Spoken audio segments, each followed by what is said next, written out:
അങ്ങനെ എതിർക്കാൻ തുടങ്ങി. മാത്രല്ല കൂട്ടരെ, ഈ പള്ളി ഉയർന്നു വന്നാലേ എന്താ നിങ്ങള് ഒന്ന് ഇന്ത്യ രാജ്യത്തെ ഏറ്റവും വലിയ പള്ളിയോ, 2 4 ലക്ഷം ആൾക്കാരെ പിന്തുണ ചുരുങ്ങിയത് ഏപ്പിസ്ഥാൻ ഉണ്ട് എന്ന് വരും. 3 ഏപ്പിസ്ഥാൻ വഫാത്തായാലും അള്ളാഹു ആഫിയത്തുള്ള ദീർഘായുസ് നൽകുമാറാകട്ടെ, വഫാത്തായാലും ജീവിക്കുന്ന സ്മാരകമായിട്ട് വരും. അങ്ങനെ വരുമ്പോ ഇപ്പൊ താജ്മഹൽ ഷാജഹാൻ ചക്രവർത്തി ഉണ്ടാക്കി, ലാൽ കില ചെങ്കോട്ട, ദില്ലി ജുമാ മസ്ജിദ്, അതുപോലെ തന്നെ പാർലമെന്റ് മന്ദിരം, ബിർള മന്ദിരം, ഇന്ത്യ ഗേറ്റ്, കുത്തുബ് മീനാർ, അങ്ങനെ പലതും ണ്ട്.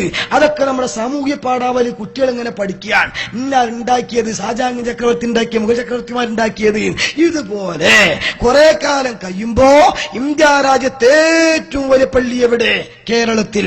അതുണ്ടാക്കിയതാരെന്നൊക്കെ ചോദ്യം വരുമ്പോ ഏപ്പിസ്ഥാൻ സ്മരിക്കപ്പെട്ടെങ്കിലോ അതുണ്ട്. ഉഖർവിയ പണ്ഡിതന്മാർ ലക്ഷണം പറഞ്ഞെടുത്ത് കസ്തലാനി പറഞ്ഞിട്ടുണ്ട്, വൽ ഹയാത്തുൽ അബദിയ, മരിച്ചാലും മരിക്കാത്തവരായിട്ട് മാറും. അസൂയമൂത്തു, അതുകൊണ്ട് എതിർക്കണം. എന്നാൽ ഒരു കാര്യം ഞാൻ പറയട്ടെ എസ്കക്കാരെ, ഈ പള്ളി എതിർക്കുന്ന സാക്ഷാൽ മുജാഹിദ, സാക്ഷാൽ ജമാഅത്ത്, സാക്ഷാൽ എസ്കക്കാര്, നിങ്ങളിപ്പോൾ ആ പള്ളി എതിർത്താലും ഇൻഷാ അല്ലാഹ് ആ പള്ളി കയറിയ ശേഷം ഒരു 100 കൊല്ലം കഴിയുമ്പോ നിങ്ങളുടെ പേരക്കുട്ടികളുടെ കൈകളെ കൊണ്ട് പരീക്ഷ പേപ്പറിൽ ചോദ്യം, ഇന്ത്യ രാജ്യത്തെ ഏറ്റവും വലിയ പള്ളി ഉണ്ടാക്കിയ ആളാരാണ്? ആ ചോദ്യം വരുമ്പോൾ നിങ്ങളെ കൈകളെ കൊണ്ട് കാന്തവരം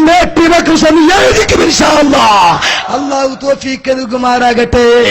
അങ്ങനെ ഒരു സംഭവം ഇവിടെ വന്നാൽ അത് ആലോചിക്കാൻ കഴിയില്ല എന്ന് മനസ്സിലാക്കിയാണ് അസൂയമൂത്ത മുജാഹിദും ജമാഅത്തും തിബ്ലീഗും ഖാദിയാനിയും എല്ലാ യുക്തിവാദി മലപരാധിയും എല്ലാവരും കൂടെ എതിർക്കുന്നത് ഞങ്ങൾക്കറിയാം. പക്ഷെ ബുദ്ധിയുള്ള ചില നേതാക്കളൊക്കെ പറഞ്ഞു, ഉണ്ടാക്കിക്കോട്ടെ, ഷാജഹാൻ ചക്രവർത്തി താജ്മഹൽ ഉണ്ടാക്കിയതുകൊണ്ട് നമുക്ക് നഷ്ടമൊന്നും വന്നിട്ടില്ലല്ലോ, ഇന്ത്യയിലെ ഏറ്റവും വലിയ പള്ളി കേരളത്തിലായാല് അൽഹംദുലില്ലാഹ് നമുക്ക് സന്തോഷല്ലേ. ചുരുങ്ങിയത് SKSFകാരാ കാന്തപുരം അങ്ങനെ പള്ളി ഉണ്ടാക്കിയാൽ, ടൂറിസ്റ്റുകൾ അങ്ങോട്ട് ആകർഷിക്കപ്പെട്ടാൽ നിങ്ങൾക്ക് ബത്തക്ക കച്ചവടമെങ്കിലും നടത്തി കാശുണ്ടാക്കിക്കൂടെ?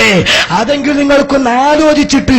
ഞങ്ങളെ കൊണ്ടോ കഴിയില്ല, ഞങ്ങൾ നേതാക്കന്മാർക്ക് വെറ്റിന മുറുക്കാന്നല്ലാതെ ഇങ്ങനത്തെ പള്ളിയൊന്നും എടുക്കാൻ കഴിയൂല. ഇനി ഞാൻ ചോദിക്കട്ടെ, 1700 പള്ളി ഉണ്ടാക്കി ഏപ്പിസ്ഥാദിന് ഒരു 10 അറബികളെ പിടിച്ച് 40 കോടി ഉണ്ടാക്കാൻ വലിയ പണിയുണ്ടോ? ഈ ജനങ്ങളൊക്കെ പിടിച്ച് പൈസ ഉണ്ടാക്കിയിട്ട് വേണോ? അതിന്റെ ആവശ്യമല്ല. പക്ഷേ അത് ജനകീയ പങ്കാളിത്തം കിട്ടാൻ